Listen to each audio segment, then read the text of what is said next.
ராசாத்தி ஒன்னு காணாத நெஞ்சு காத்தாடி போலாடுது. ராசாத்தி ஒன்னு காணாத நெஞ்சு காத்தாடி போலாடுது. பொழுதாகி போச்சு விளக்கேத்தியாச்சு பொன்மானே ஒன்னு தேடுது. ராசாத்தி ஒன்னு காணாத நெஞ்சு കാത്താടി പോലാടുത്. നമസ്കാരം. ഗാനാമൃതത്തിലേക്ക് ഏവർക്കും സ്വാഗതം.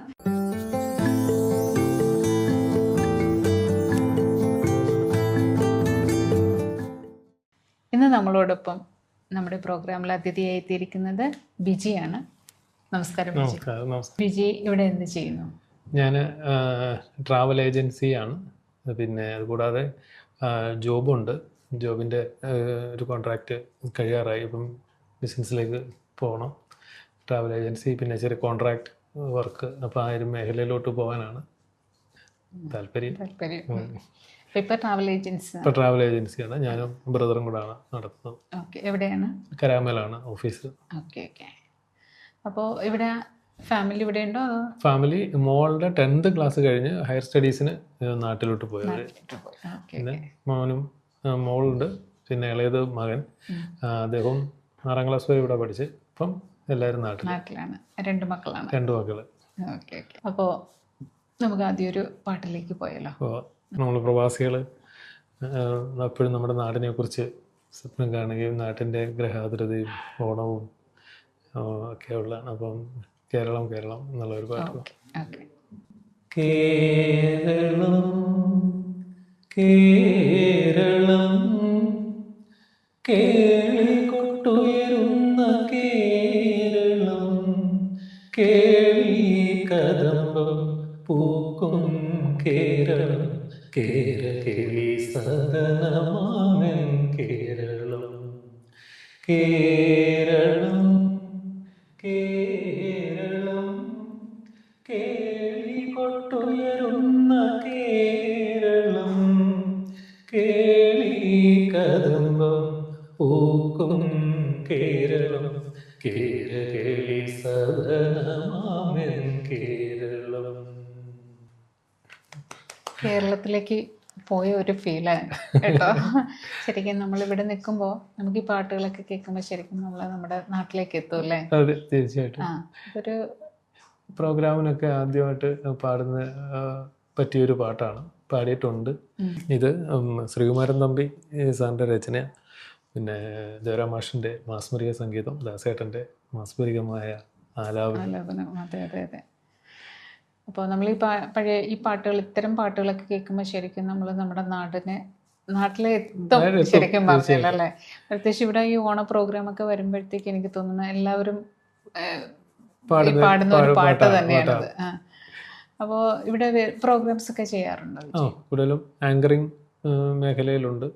പിന്നെ പല മ്യൂസിക് ഗ്രൂപ്പുകളിലും അംഗമാണ്. പരമാവധി ലിമിറ്റായി എല്ലാ ഗ്രൂപ്പുകളിലും. അത് ഇവിടെ നമുക്ക് അങ്ങനെ ഒരു ഒരുപാട് ഗ്രൂപ്പുകളുണ്ട്, പ്രോഗ്രാംസ് ഉണ്ട്, അങ്ങനെ അവസരങ്ങൾ കിട്ടാറുണ്ട് അല്ലേ? സ്റ്റേജിലേക്ക് എടുത്ത് പറയേണ്ട ഇതാണ്. അതില് പണിക്കർ സാറ് സിംഗേഴ്സിനെ പ്രൊമോട്ട് ചെയ്യുന്നത് അല്ലേ?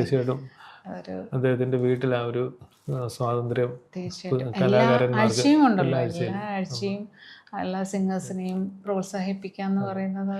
എല്ലാ ആഴ്ചയിലും ഗ്യാദർ ചെയ്യുന്ന UAE തന്നെ ഏക സംഘടനയാണ് സ്റ്റേജ്.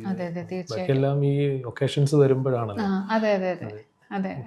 എന്താ ആഴ്ച തോറും അവിടെ എല്ലാവർക്കും അതിനുള്ള സൗകര്യം സ്വന്തം വീട്ടിൽ ഒരുക്കി കൊടുക്കുന്ന ഒരു യൂട്ടിലൈസ് ചെയ്യുന്നവർക്ക് വളരെ ഇതാണ്. കാരണം അവർ പഠിക്കുന്ന ഇപ്പം കർണാട്ടിക് പഠിക്കുന്നവർക്ക് അതൊന്ന് ഓർക്കസ്ട്രയുടെ കൂടെ അതൊന്ന് പ്രത്യേകിച്ച് പറയേണ്ടത് ലൈവ് ഓർക്കസ്ട്രയാണ്. അതെ. അത് എടുത്തു പറയേണ്ട ഒരു കാര്യമാണ്. അപ്പം അങ്ങനെയുള്ള ഗ്രൂപ്പുകളിൽ നമുക്ക് പ്രവർത്തിക്കാൻ പറ്റുന്നത് തന്നെ നല്ലൊരു കാര്യമല്ലേ? ഒരുപാട് കുട്ടികൾ അവിടെ വന്ന് പക്കമേളത്തോടു കൂടി അവർ പ്രാക്ടീസ് ചെയ്ത് പോകുന്നുണ്ട്. അതല്ലെങ്കിൽ പിന്നെ അവർക്കൊരു അരങ്ങേറ്റമോ അതല്ലെങ്കിൽ അവരായിട്ട് ഒരു പ്രോഗ്രാം ഓർഗനൈസ് ചെയ്തോ അവർക്ക് അവർ ലൈവ് പാടാൻ പറ്റത്തുള്ളൂ. പിന്നെ മെയിനായിട്ടും കിട്ടുന്നത് ഒരു കോൺഫിഡൻസ് ആണ്. തീർച്ചയായിട്ടും എനിക്കൊക്കെ ഒരുപാട് പ്രയോജനം കിട്ടി. അതെ അതെ, അവിടെ വന്ന് ഒത്തിരി പേര് ഇങ്ങനെ പറയാറുണ്ട്, അവിടെ വന്ന് പാടി ലൈവ് ഓർക്കസ്ട്രയുടെ കൂടെ ഫസ്റ്റ് ടൈം പാടുന്ന ആൾക്കാരുണ്ട്. അപ്പോൾ അവർക്കൊരു സ്റ്റേജിൽ പോകുമ്പോഴത്തേക്ക് അവർക്ക് അത് നന്നായിട്ട് പെർഫോം ചെയ്യാൻ പറ്റുന്നുണ്ട്. ആ ഒരു എക്സ്പീരിയൻസ് ഉണ്ട്, അവിടെ നിന്ന് കിട്ടുന്ന ആ ഒരു എക്സ്പീരിയൻസ് അത് പറയാൻ അത്രയും വാല്യുബിൾ ആണ്. അതിന്റെ സ്ലോഗൻ പോലെ സ്റ്റേജ് മേക്സ് യു നോൺ. അതെ അതെ തീർച്ചയായിട്ടും. പിന്നെ ഇപ്പോൾ റീസെന്റ് പ്രോഗ്രാം ഉണ്ടായിരുന്നില്ലേ അവരുടെ സിംഫണി ഷോ ഉണ്ടായിരുന്നു മഞ്ഞണിക്കൊമ്പ്. അതെ അതെ, അത് ആങ്കർ ചെയ്തത് വിജയായിരുന്നല്ലോ അല്ലേ? എന്തായിരുന്നു ആ ജെറി മൽദേവ് സാറുമായിട്ട് സ്റ്റേജ് ഷെയർ ചെയ്തപ്പോൾ ഒരു എക്സ്പീരിയൻസ്? ഒട്ടും അപ്രതീക്ഷിതമായിട്ടാണ്. അപ്പം എക്സാമ്പിൾ ഇപ്പം നമ്മുടെ സ്റ്റേജ് യുയിൽ തന്നെ അവർക്ക് പുറത്തുനിന്നായാലും പലരെയും കിട്ടും, ഫ്രീ ആയിട്ടും ഒക്കെ ഒന്ന് ആങ്കർ ചെയ്യാൻ കിട്ടും, സെലിബ്രേറ്റ് ചെയ്യാൻ തന്നെ കിട്ടും. പക്ഷേ സ്റ്റേജ് യുടെ ഉള്ള പ്രത്യേകത എന്ന് പറഞ്ഞാൽ അവർ എന്നെ തന്നെ നമ്മുടെ ഗ്രൂപ്പിലെ തന്നെ പരമാവധി അംഗങ്ങളെ, സിംഗേഴ്സിനെ ആയാലും ഓർക്കസ്ട്ര ആയാലും ആങ്കറിങ്ങിനും പരമാവധി ഉൾക്കൊള്ളിക്കുന്നു. അതാ ഞാൻ ആദ്യം പറഞ്ഞ പേര് പോലെ തന്നെ സ്റ്റേജ് മേക്സ് യു നോൺ.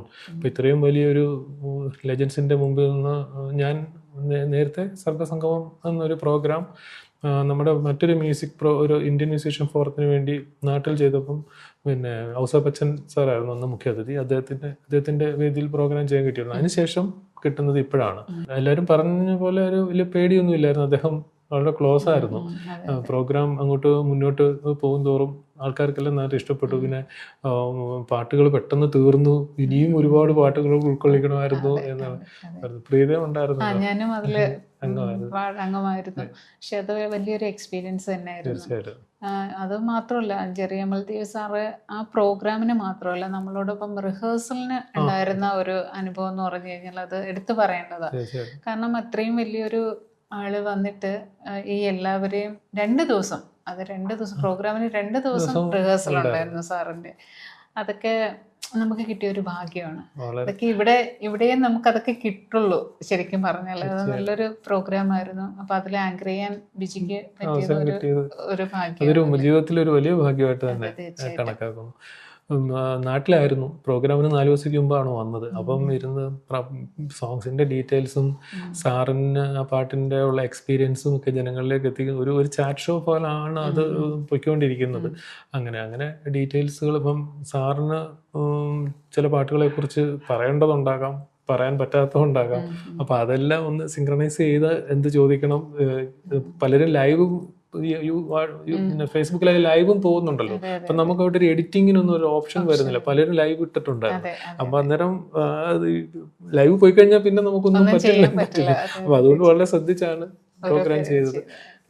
കുഴപ്പമില്ലായിരുന്നു എല്ലാരും പറഞ്ഞു. അതെ അതെ, നല്ല പ്രോഗ്രാം ആയിരുന്നു. അപ്പൊ നമുക്ക് ഇനി അടുത്തൊരു പാട്ടിലേക്ക് പോയാലോ? മറ്റൊരു മലയാളം ഒരു പഴയ എം പി ശ്രീനിവാസൻ.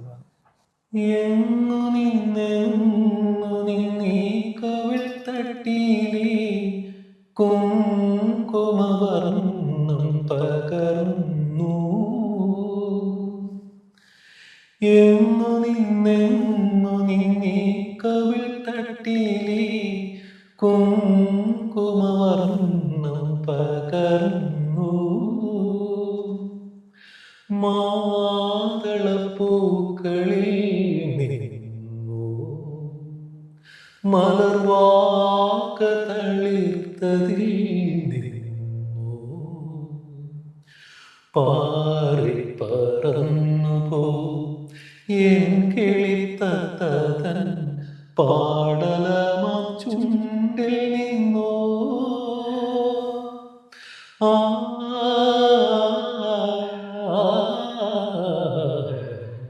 ചൈത്രം ചായം ചാലിച്ചു നിന്റെ ചിത്രം വരയ്ക്കുന്നു, ചാരു ചിത്രം വരയ്ക്കുന്നു, ചൈത്രം ചായം ചാലിച്ചു.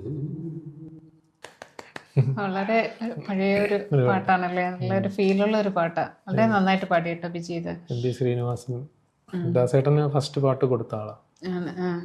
അതെ അതെ, നല്ലൊരു പാട്ടാണ്. അപ്പോൾ ഇവിടെ വേറെ പ്രോഗ്രാംസ് അങ്ങനെ പാടാറുണ്ടോ? ഉണ്ടുണ്ട്. ഇപ്പം ഞാൻ നേരത്തെ പറഞ്ഞ പോലെ പല മ്യൂസിക് ഗ്രൂപ്പുകൾ, ഇന്ത്യൻ മ്യൂസീഷ്യൻസ് ഫോറം, പിന്നെ അതുപോലെ തന്നെ ശ്രുതിലയ സംഗീതം, പിന്നെ നമ്മുടെ സ്റ്റേജ് യൂയി, അങ്ങനെ ധാരാളം പ്രോഗ്രാമിൽ പാടുകയും പിന്നെ ആങ്കറിങ് ആയിട്ട് ബന്ധപ്പെട്ടു. അപ്പോൾ ഈ പാട്ട് ആങ്കറിങ്ങോ അല്ലാതെ വേറെ എന്തെങ്കിലും ആക്ടിവിറ്റീസ് ഉണ്ടോ? പാട്ടും ആങ്കറിങ്ങും തന്നെ ഫില്ലാണ്. പിന്നെ ഞങ്ങൾ പഠിച്ച കോളേജിൻ്റെ ഒരു കൂട്ടായ്മ ഉണ്ട്, ഡബ്കാസ്. നമ്മൾ പണ്ട് അവിടെ കഫിൻ്റെ പ്രോഗ്രാമിന് വേണ്ടി നമ്മൾ കരോൾ സോങ് ചെയ്തതാണ്. അപ്പം അങ്ങനെ ആ പ്രോഗ്രാം വരുന്ന സമയത്ത് കോമ്പറ്റീഷന് പങ്കെടുക്കുന്നതിന് വേണ്ടി ഒരു മാസത്തെ പ്രിപ്പറേഷനും അങ്ങനെ കോർഡിനേഷൻ ഉണ്ട്. ഞങ്ങൾക്ക് കോളേജുകളുടെ കൂട്ടായ്മ കഫിൽ സെക്കൻഡ് പ്രൈസ് 2 തവണ കിട്ടി. ഒരു തവണ പിന്നെ കരോളിന് സെക്കൻഡ് പ്രൈസ് കിട്ടി, കണ്ടിന്യൂസ് ആയിട്ട് കിട്ടി. അങ്ങനെ ഒരു കോർഡിനേഷൻ. റേഡിയോയിൽ പ്രോഗ്രാം പ്രസന്റർ ആയിരുന്നു.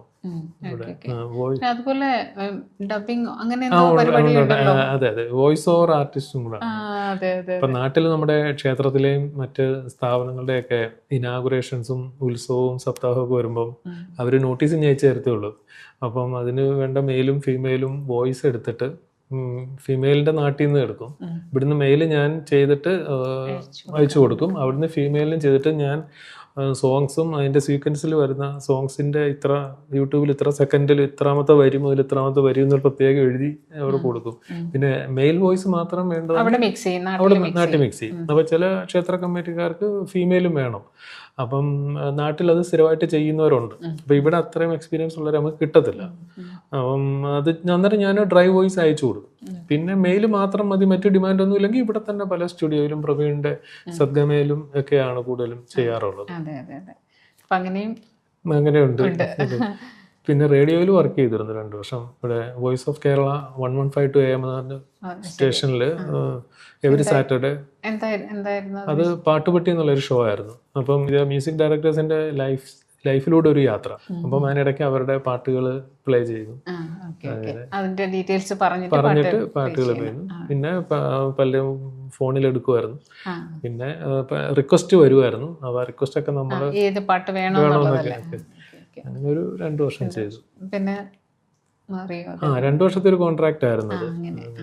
പിന്നെ നമ്മുടെ ജോലിയും ബിസിനസ്സും ഇതെല്ലാം കൂടെ മാനേജ് ചെയ്യാൻ പറ്റും. ഒന്നിൽ അതിൽ തന്നെ നിൽക്കണം. നാട്ടില് മീഡിയയിലായിരുന്നു, വിഷ്വൽ ന്യൂസ് പ്രസന്റർ ആയിരുന്നു. ഒരു ദൃശ്യ എന്ന് പറയുന്ന ചാനൽ. ഇപ്പൊ ചാനലൊക്കെ വളർന്ന് വലുതായി. ഇവിടെ അങ്ങനെ എന്തെങ്കിലും പ്ലാൻ ഉണ്ടോ? ഇവിടെ റേഡിയോയിലൊക്കെ ചാൻസ് വന്നാല് പോവാൻ ഇൻട്രസ്റ്റ്. വിഷ്വലും കൈരളി ടിവിയുടെ ഒരു അറേബ്യൻ സിഗ്നേച്ചർ എന്ന് പറഞ്ഞ എല്ലാ തേഴ്സ്ഡേയിലും ഒരു സ്ലോട്ട് ഉണ്ടായിരുന്നു. നമ്മുടെ ഒരു ഫ്രണ്ട് ആ സ്ലോട്ട് എടുത്ത്. അപ്പം അവിടെ അതിൽ എല്ലാ ആഴ്ചയിലും പ്രോഗ്രാം ചെയ്യുമായിരുന്നു, അറേബ്യൻ സിഗ്നേച്ചർ. അപ്പൊ അങ്ങനെയൊക്കെ വന്നു കഴിഞ്ഞാൽ ഇനി പോവാൻ താല്പര്യമുണ്ട്. അപ്പൊ ഈ മലയാളം പാട്ടുകൾ മാത്രമേ ബിജി പാടുള്ളൂ? അങ്ങനെയുള്ള ഒരു രീതിയിലങ്ങ് ആയിപ്പോയി. മോളുടെ പോയി ഒന്നെ ഹിന്ദി ജപജി ഒരു ഹിന്ദി പാട്ട്. ഒരു ഹിന്ദി പാട്ട്. ജബ് ദീപ് ജലേ ആനാ, ജബ് ശാം ഢലേ ആനാ, ജബ് ദീപ് ജലേ ആനാ, ജബ് ശാം ढले आना, संकेत मिलन का भूल न जाना, मेरा प्यार बिजराना, जब दीप जले आना, जब शाम ढले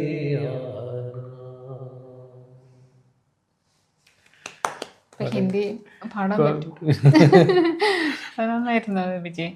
ദാസേട്ടന്റെ ഒരു ആരാധകനായതുകൊണ്ട് ദാസേട്ടന്റെ പാട്ടുകളൊക്കെ ഒത്തിരി കേൾക്കാൻ കൂടുതലും അദ്ദേഹത്തെ ഒന്ന് ആഴ്ചയിൽ നിന്ന് കാണണമെന്നൊക്കെ ഉണ്ട്. ഇന്ത്യയിൽ എവിടെ വന്നാലും പോയി കാണാൻ. അല്ല, കണ്ടിട്ടുണ്ട് ഞാൻ. ഈ ദുബായിലുള്ള മിക്കവാറും അദ്ദേഹം, ഞാൻ ദുബായിൽ വന്നിട്ട് 10-15 വർഷത്തിന് മേളായി. അതിനിടയ്ക്ക് 2-3 തവണ ദുബായ് പ്രോഗ്രാം ചെയ്തു. അത് 3 കണ്ടിരുന്നു. ഒന്ന് ദുബായ്, പിന്നെ നമ്മുടെ ട്രേഡ് സെന്ററിൽ അരീനയിലും ഉണ്ടായിരുന്നു. പിന്നെ നമ്മുടെ എക്സ്പോ സെന്ററിലുണ്ട്, എക്സ്പോയിലല്ല പക്ഷെ ദുബായ് എയർപോർട്ട് എക്സ്പോ. അവിടെ അറിയുന്നില്ല, ഞാൻ ആ പ്രോഗ്രാം ഉണ്ടായിരുന്നു.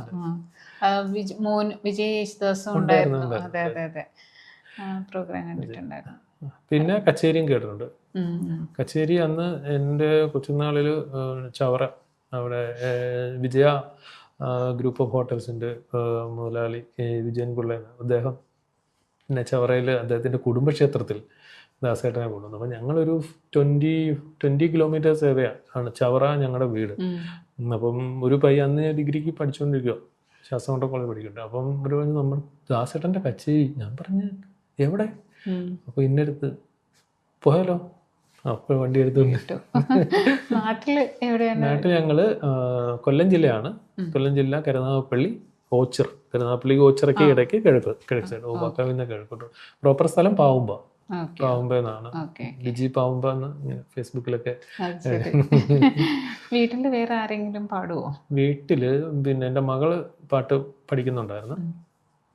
അദ്ദേഹം ഇവിടെ ഒരു 10 വർഷത്തോളം പഠിച്ചു. ഇപ്പം നാട്ടിൽ ചെന്ന് ആനേടി അനിൽകുമാർ മാഷിൻ്റെ കീഴിൽ ഉപരിപഠനം നടത്തി അരങ്ങേറ്റം കഴിഞ്ഞു.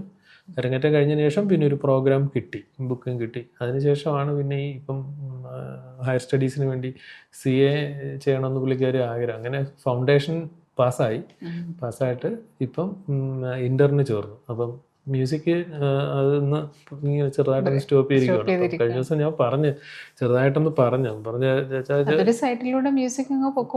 അപ്പോൾ ഹോസ്റ്റലിൽ നിൽക്കുവാണ്. അപ്പം കൊട്ടാരക്കര ഗണപതി ക്ഷേത്രത്തിന്റെ തൊട്ട് ബാക്കിലാണ്. അന്നേരം ചാച്ചാ ഈ പാട്ട് പഠിക്കണ്ട, ഇപ്പം അമ്പലത്തിൽ ഉത്സവമാണ്, ഡെയിലി കച്ചേരിയും കാര്യങ്ങളും ഒക്കെ അവരെ കേട്ടാണ് ഇത് ഉറങ്ങുന്നത്, ക്ഷേത്രത്തിന്റെ പുറയല്ലേ. അപ്പം പിന്നെ ഒരു ഇന്റർ വരെ എനിക്കൊരു സമയം എന്താ അതൊന്ന് പ്രോഗ്രാം ചെയ്യാം. മോൻ കീബോർഡ് പഠിക്കുന്നു. പിന്നെ എൻ്റെ ബ്രദറുണ്ട്, ബ്രദറിന്റെ മകള് പുള്ളിക്കാരി ഇപ്പം മ്യൂസിക് പഠിച്ചു തുടങ്ങി. അപ്പം ഞാനാണ് ഒരു തുടക്കം കുറിച്ചത് ഫാമിലിയിൽ. പിന്നെ അങ്ങനെ അതിന് മുമ്പ് അമ്മയച്ഛനും അമ്മയ്ക്ക് ചെറിയൊരു സ്കില്ലൊക്കെ ഉണ്ട്. അപ്പം അങ്ങനെ പാടിയിട്ടൊന്നുമില്ല, പക്ഷെ പാട്ടുകളൊക്കെ അറിയാം. പിന്നെ അപ്പൂപ്പൻ്റെയോ അവരുടെ തലമുറകളിൽ ആരുടെയെങ്കിലും ആയിരിക്കാം നമുക്ക് ആ ഒരു എൻജോയ് ചെയ്യാനെങ്കിലും പറ്റുന്നത്. തീർച്ചയായിട്ടും. അപ്പോ യേശുദാസിന്റെ അല്ലാതെ ഇപ്പോ ജയചന്ദ്രന്റെയോ അങ്ങനെ അവരുടെയൊക്കെ പാട്ടുകളൊക്കെ പാടാറുണ്ട്. പിന്നെ അപ്പോ ചന്ദനത്തിൽ കടഞ്ഞെടുത്തൊരു സുന്ദരി ശില്പം, മഞ്ഞു തുള്ളികൾ തഴുകിയൊഴുകും മധുരേ മന്ദം, പ്രിയയോ കാമശിലയോ നീയോ പ്രണയഗീതകമോ, ചന്ദനത്തിൽ കടഞ്ഞെടുത്തൊരു സുന്ദരി ശില്പം.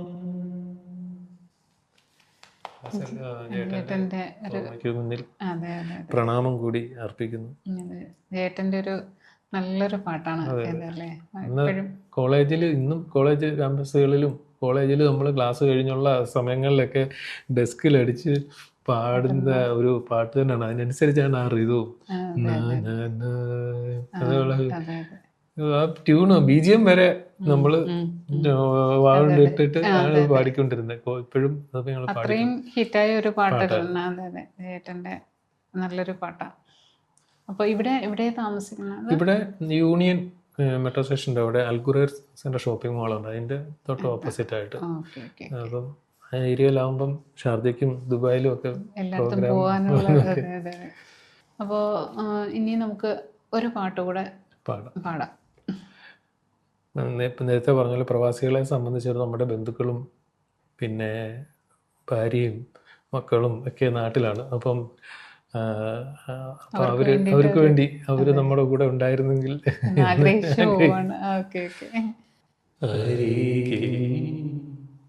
നീ ഉണ്ടായിരുന്നെങ്കിലെന്നു ഞാൻ ഒരു മാത്ര നിനച്ചുപോയി, ഒരു മാത്ര നിനച്ചുപോയി, അരികിൽ നീ ഉണ്ടായിരുന്നെങ്കിലെന്നു ഞാൻ ഒരു മാത്ര വെറുതെ നനച്ചുപോയി, ഒരു മാത്ര വെറുതെ നനച്ചുപോയി. രാത്രി മഴ പെയ്തു തോർന്ന നേരം, രാത്രി മഴ പെയ്തു തോർന്ന നേരം, കുളിർ കാറ്റിലില ചാർത്തുലഞ്ഞ നേരം, ഇറ്റിറ്റു വീഴും നീർത്തുള്ളിതൻ സംഗീതം ഹൃദന്തികളിൽ പടർന്ന നേരം, കാതരയായൊരു പക്ഷിയൻ ജാലക വാതിലിൻ ചാരേ ചിലച്ച നേരം, വാതിലിൻ ചാരേ ചിലച്ച നേരം, ഒരു വെറുതെ നനച്ചുപോയി. അരികിൽ നീ ഉണ്ടായിരുന്നെങ്കിലെന്നു ഞാൻ ഒരു മാത്ര വെറുതെ നനച്ചുപോയി, ഒരു മാത്ര വെറുതെ നനച്ചുപോയി. ഒരു മാത്ര വെറുതെ നനച്ചുപോയി. പോയല്ലേ? ഓക്കെ, അപ്പോൾ നമുക്ക് നാട്ടിലുള്ളവർക്ക് വേണ്ടിയിട്ട് ഈ പാട്ട് ഡെഡിക്കേറ്റ് ചെയ്യാം. തീർച്ചയായിട്ടും. വളരെ സന്തോഷം ബിജി, നമ്മുടെ ഈ പ്രോഗ്രാമിൽ വന്നതിനും വളരെ മനോഹരമായ പാട്ടുകൾ പാടിത്തന്നതിനും. അപ്പോൾ ഇനിയും നമുക്ക് കാണാം. വളരെ സന്തോഷം ഈ പരിപാടിയിലേക്ക് വിളിച്ചതും. ഒട്ടും തയ്യാറെടുപ്പില്ലാതെയാണ് ജോലി കഴിഞ്ഞ് വന്നത്. പാട്ടൊന്നും നോക്കിയില്ല. എന്തെങ്കിലുമൊക്കെ പ്രശ്നങ്ങളുണ്ടെങ്കിൽ പ്രേക്ഷകരത് ക്ഷമിക്കുമെന്ന് പ്രതീക്ഷിക്കുന്നു. Okay, thank you. അപ്പോൾ അടുത്ത ഒരു അതിഥിയുമായി ഞാൻ വീണ്ടും എത്തുന്നതായിരിക്കും. നന്ദി, നമസ്കാരം.